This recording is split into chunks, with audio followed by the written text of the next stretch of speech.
Nos Book of the Resurrection by Miguel Serrano. This work possesses all the defects needed to defeat time. I was forced to write it in this way. In accordance with the required limitations, I have also been permitted to reveal the martial initiation of Amor. The whole of my creative work falls outside the boundaries of any specific literary genre. It is neither a poem, nor a novel, nor a philosophical essay, although it contains a little of each of these. I conceived it within a rhythmic unity of the soul, and it can be assimilated with no more difficulty than that inherent in its symbology and essential obscurity, even by those who come upon it for the first time. In Nos Book of the Resurrection, I have been forced, as I said, to violate the aesthetic formula so as to introduce lengthy semi-conceptual but also symbolic passages which apparently break through the web of a parallel world in order to situate themselves in another one, thus forming the arrows which assassinate time. Of course, they are the defects which are necessary for a grandiose ultimate diapason. This face does not have enough ugliness in it to be truly beautiful. El Ea, Book of Magic Love, the work which preceded this one, sought the reintegration of him and her, the recomposition of the primordial cosmic egg. However, in the initiation of Amor, which Nos Book of the Resurrection attempts to reveal with great fear and difficulty, I am going beyond the androgynous of the beginnings in search of an absolute differentiation, the absolute personality. I imagine that the ultimate solution is a leap into the void over the Sahasrara chakra from the peak of Mount Meru, where the magic wedding of Siva and Parvati took place. Their union in sacred matrimony is called Gandharva, the Hieros Gamos or Mysterium Conjunctionis. From there, the intention is to reach Sunya, the seeming void, the non-existent flower, the definitive separation of tantric ecstasy, Kaivalya, as opposed to Vedantic Samadhi. That is to say, the magician as opposed to the saint and the mystic, the ultimate aim of the Hyperborean initiation of Amor. The origins of this most ancient martial initiation are lost in the mists of time, if indeed it ever did have any origins, and it is based on the Orphic cosmogony, which is a Hyperborean revelation belonging solely to the polar divinities and semi-divinities, to the white gods who lived at both poles and were later submerged in the interior hollow earth. They are also the lords of the ray of green light, beyond the sun of gold and the black sun.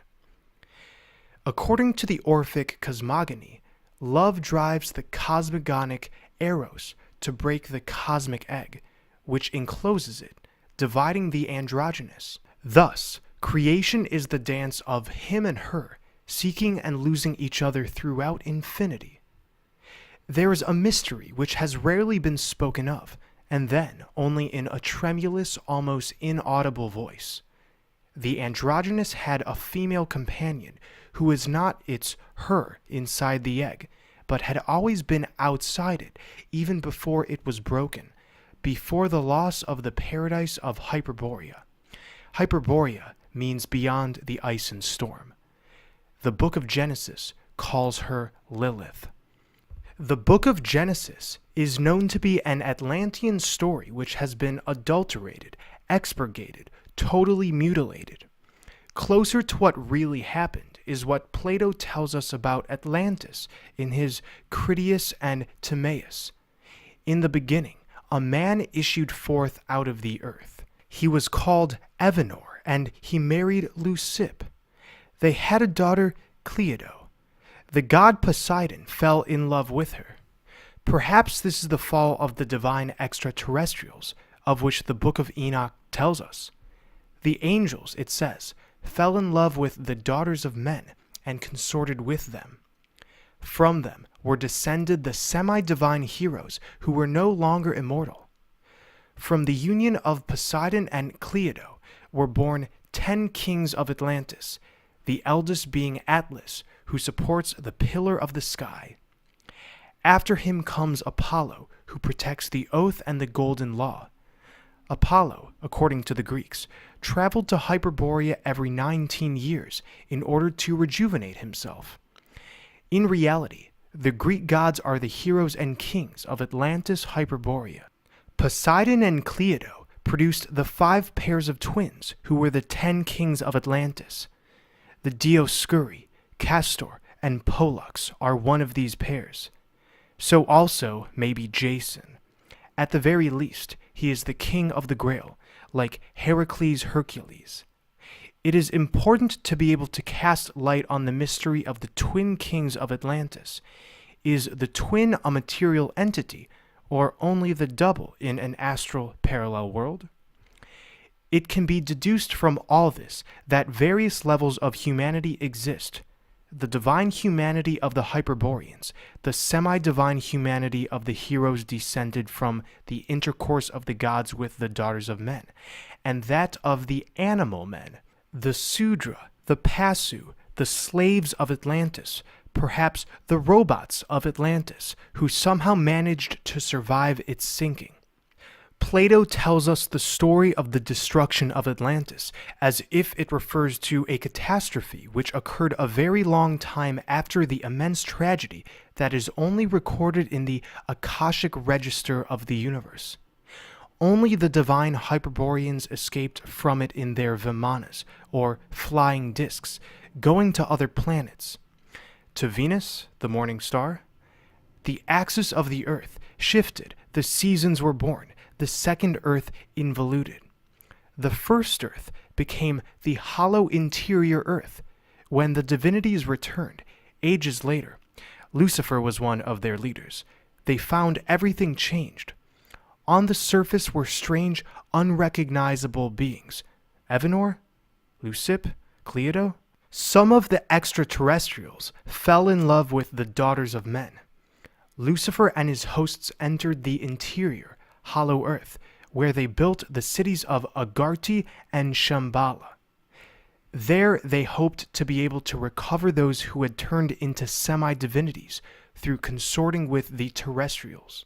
Because of the impossibility of writing their real names, which are in fact mantrams, we have given them names like Evenor, Apollo, Lucifer, Jason, Leucippe, Cleito, and Lilith, which are taken from the truncated mythologies of a more or less recent past. The Edda refer to the same subject as the Book of Enoch and the Mahabharata, showing us that the Vanir and the Asir have extraterrestrial origins. They are the angels of the Book of Enoch, who taught men the arts of building, astronomy, and agriculture, and women to adorn themselves by making cosmetics. Did the Vanir or the Asir consort with the daughters of men? Perhaps they both did. Just like the Pandavas and the Kauravas in the Great War of the Mahabharata, the Vanir and the Asir, who were blood relatives, entered into military strife. The Vanir lived in the north. The Asir apparently came from the Caucasus, led by Odin, or Wotan, the god of the axe. They may have gone down into the second earth from the peak of Mount Elbrus. With them, they took the goddess Frigga.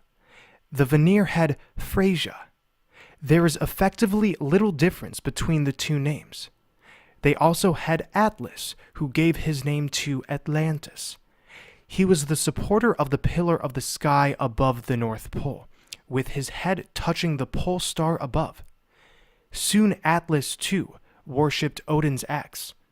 From the union of the Asir and the Vanir came the Norsemen, worshipping their Hyperborean ancestors through the symbol of the pillar of the sky, whose real name is Ir, or Air, the root name of the most important of the gods, Ermin, which means power.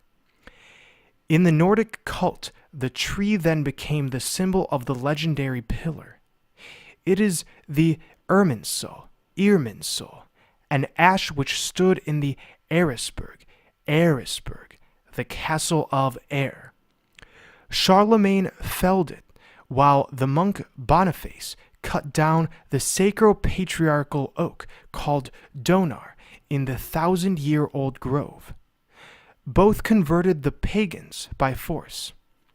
The Edda tells us that the sacred tree, which was also called Yggdrasil, was destroyed in the Ragnarok, or twilight of the gods. It was the tree of life which grew in that Nordic polar sacred grove. Up its trunk climbed the vine Vidembla, like a fiery serpent, coiling itself around it. The Vitis Vita. The crown of the tree supported the sky and was the sky. Its golden fruits were the stars. In the garden of the Hesperides grew golden apples, as they also did in Avalon, the Insula Pomorum, the island of apples. Apollo and the divine Hyperboreans went there to eat them in order to rejuvenate themselves and return to life as immortals. They were the Aesir, Ask Embla, Asa, axe, support, axis of the earth and the sky, polar pillar, and also Vitis Vita, the way and the life, the pillar and the life, the tree and the serpent, the pillar and Kundalini. The Tuatha De Danann in the Irish legend are also the Aesir, the extraterrestrials who came down from the stars. The Nordic legends are closer to the great mystery of the point of origin than the Christian and expurgated ones, like the Book of Enoch itself, because the point of origin is to be found at the pole in Hyperborea. From there came the cult of the magic sacred wedding, later called Gandharva in Aryan India, and which the Germans took with them to the Languedoc, where it reappeared among the Provençal troubadours and the Ménisanger of the High Middle Ages, Tristan and Isolde, along with the Asag. See the Dictionary of Initiation of a Moor at the end of the book, the May Bride and the Countess of May, and also with the mysterious Wover Salde, whose sons the Minisangar claimed to be.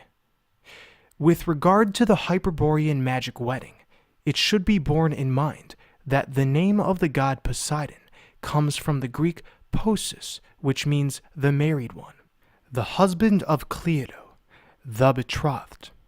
According to the Greek legend, he is the son of the god Uranus and the goddess Gaia, the divine ancestors of the Atlanteans. Euripides said, "In the land of Amber, Hyperborea, the king of the gods celebrated his marriage." The belief in reincarnation is also essentially Nordico-polar, of both poles, being better expressed in the myth of the eternal return than in the rationally elaborated concept of Hinduism and Buddhism. The revelation. Because of the proximity of a new cataclysm within the eternal return, and because the places of those who will be saved by the flying discs of light have almost been filled, I have been permitted to reveal certain pages of the sacred book, which refers to the cosmogony of this martial initiation of a Moor, thanks to the same acceleration of time which foretold the catastrophe. Here is what appears in the book which was salvaged from the fire. How the cosmic egg was broken. There was an egg, which was all the non-created world, with transparent walls through which there could be seen no one, and a none outside. And this was where him, her, lived, in the breathing of the great egg, from time to time, like something which happened before the seconds and the hours, there appeared the color green, which may have become a star or a ray of light, but which remained as the motionless, cosmogonic great egg. A music, a sound, took shape, or rather, the seed of a music, its insinuated trembling, and the being which was there, inside the great egg, seemingly complete and eternal, gave off a green vapor, and in that tenuous music, the vapor condensed, and she stood before him, as if in the play of a breath or the simulation of a dance. But she did not yet exist. Hurriedly he reincorporated her, breathing in deeply, becoming him her once more. But the experiment had now been made. The time was foretold. Chance became destiny within the great egg. The breathing became rhythmic, although it still stayed within the walls of transparent ice. And each time the being breathed out, she emerged and danced a little, covered in a green placenta, until he breathed her in as if he were drowning in a horrible pleasure, rapidly, so as not to let her escape. And a new chance destiny occurred. The green veils fell away from her, and he saw her for the first time naked in her body made of breathed time, play and dance. And all his eternity could not suffice him to gaze upon her nakedness, in an ecstasy of green fear. And as this event occurred for the first time, circular like his breathing, which was now spinning like a star, she became hard, retaining her substance and form, until she, too, could gaze upon him from outside. And although she tried to return, she could no longer do so, because she didn't fit. She couldn't get in. She was alone for a moment, but in that moment, she realized that being alone could be a pleasant sensation. And she began to dance more and more quickly, and when he returned from his ecstasy, all his efforts to reincorporate her were in vain, because the entrance had become smaller or had closed, leaving the terrible female at liberty, uncontrolled. And as he came closer to her, he experienced the vertiginous sensation of his own flesh touching itself on the other side of a mirror, and it was she who took him into her body. But this was not at all the same thing. It will never be known who smashed the walls of the cosmic egg, whether it was him or her. The egg turned into a star, a myriad of stars, into the music of the spheres. Someone stood waiting as if beside a spring, where the history of the cosmogonic egg is guarded in the secret depths of its impenetrable mystery. It has been said that she was the one who smashed the walls of the great egg, who was the active one, and that he remained motionless, as if paralyzed. But as we have seen, it was he who began to breathe her, projecting her like the image in a dream, so as to see her unfold, beginning the uncertain separation, and to believe that he loved. It was he who invented this almost love. But it has always been said that it was she, the seductress, the green-veiled ballerina, who gave a beginning to the flow of the waters of the river of forms, to the hallucinatory game of looking at oneself in mirrors. But is there not perhaps another hidden being, either inside or outside the great egg, who pre-insinuates the drama? Another being who has discovered the way to get in through the walls of frozen glass. Outside there is nothing but eggs, more eggs, because this drama takes place in only one of them. In the others, there is still the eternity of him-her, like an inviolate act. The her of him.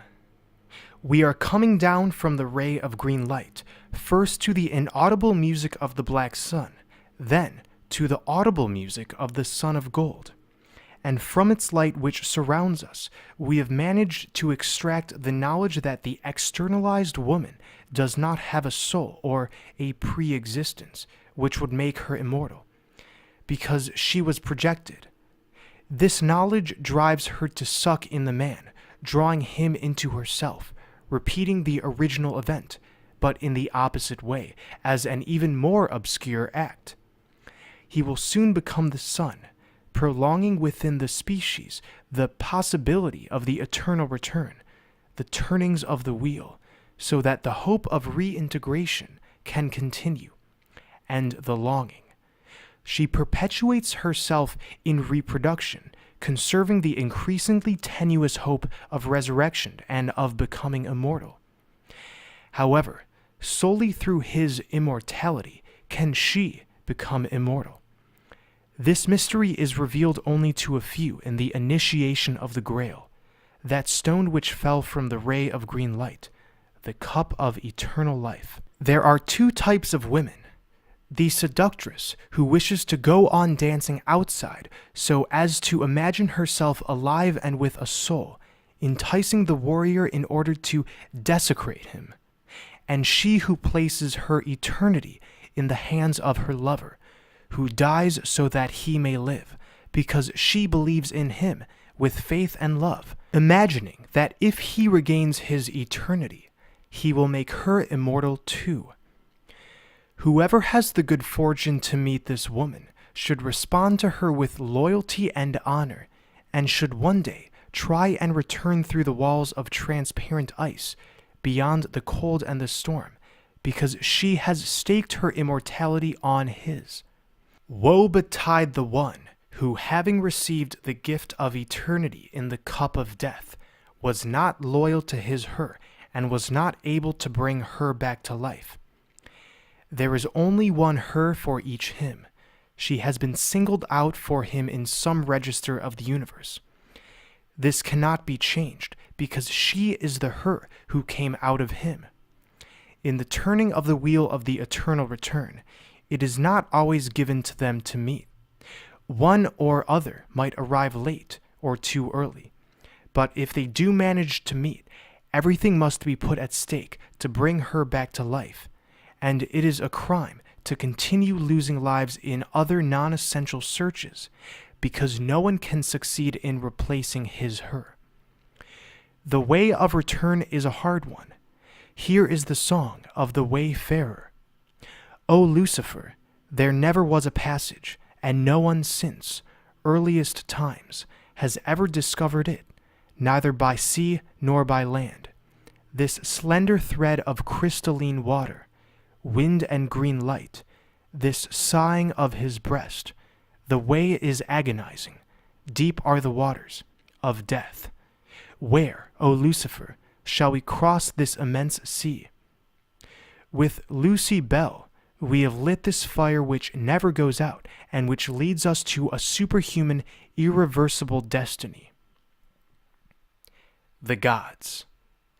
Those eggs whose walls of ice have not yet been broken, within which the cosmic eros has not divided, are the gods who watch us, following our enterprise from within their frozen immobility, in their absolute darkness, their black holes, through their walls of real glass. They are the para-him and the para-her, the inviolate ones. However, perhaps they hope that from our movement, our foreseen chance destiny, conscious light may emerge for them as well, like an imperious meaning, which will force them to cross the walls of real glass of their eggs, and which will smash them, so that the vibration projected by our drama, our dance of pleasure and pain, may illuminate the darkness of the inviolate ones. Him. It is whispered that there was once a woman who did not emanate from her, the cosmic eros, and did not escape from it in a sigh of imagination and desire, and she was believed to have an immortal soul. Thus, she was the first companion of the androgynous, being androgynous herself. But this is no longer spoken of. In the darkness of the primordial egg, this darkness is only so for whoever is looking at it from outside, because this darkness is a different kind of light, submerged in fury. Whoever is inside it only sees through blinded eyes, through the frozen glass, from one pole to the other. Her sees him. Him, the first companion of the cosmic eros, has never been heard of again, and it is better so. The illusion of a return to her, and the possibility of reabsorbing her into oneself, becoming frozen forever, was believed in. Has it ever been successfully achieved? No, because it is still being sought on the outside of women in their physical bodies. It should be known then that in reality, the solution is to be able to bring her back to life, to resurrect her within his soul. However, once the great egg has been broken, nothing can ever be the same again. The way back never reaches the same point in the turning of the spiral, and she will never again go back inside him as she once was before the beginning of time. Now she will lose herself outside at speeds which reach the other side of light. But eternal love has been created. The secret. There is no single species of woman in the world. When the egg of him/her was broken, her/him watched the event from within her city of blue-green glass. She couldn't resist following suit, and so she, too, smashed her wall and projected her own him. And now we have a divine woman who is also seeking her lost totality within the circle of the returns. She is not the primordial and illusory female. She is the woman who leads the elect to the heaven of absolute love. Her/him has also put everything at stake, risking her mortal him, projecting him into the irreversible enterprise. She will never get him back again in the same way. And in the immensity of the universes, it is difficult to know how this story will end and whether both will be capable of smashing still other walls of even thicker matter, succeeding in loving one another in such a way that a para-love which occurred on the other side of space and time can reach an eternity of another light, thus modifying the monad, illuminating the darkness of the primordial egg in a different way. And in the rebellion of this game, from which there is no escape, to succeed in eternalizing the her of him/her and the him of her/him, clothing their images with immortal substance. The face of the soul. Only those who have recognized each other, thanks to a chance destiny, on the polar mountain of the revelation, in the depths of midnight, can fulfill this mystery of love and resurrection, supremely personalized within the fatal circle of meetings and losses. Someone is watching this drama, still attached to its him and its her by a golden string. Someone who has been waiting as if beside a spring. And if love triumphs, not only will they have been immortalized, reaching a world that is even more glorious than that of the gods, but they will also have a given face to him/her and her/him, illuminating the non-existence of the black sun with the light of this other world. Because through drinking the liquor of eternal love in the grail of green stone, they have been able to penetrate the virginity of their own and each other's monads. The circles of return. In the initiation of the warriors of Amor, the aspiration is not to achieve the androgynous, but the absolute man and the absolute woman. The woman dies. She is dead.